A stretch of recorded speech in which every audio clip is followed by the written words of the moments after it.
everyone! Sa video na to, pag-aaralan natin kung paano mag-subtract ng mixed number with similar fraction. Example number 1. 6 and 3 over 5 minus 2 and 1 over 5.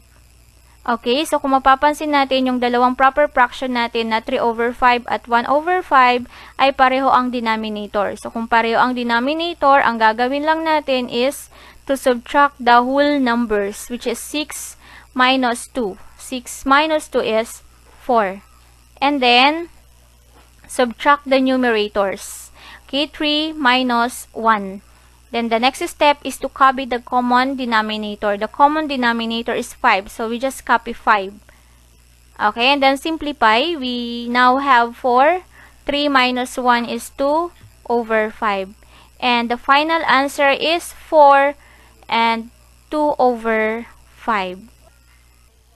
Okay, so that is how to subtract mixed numbers with similar fractions.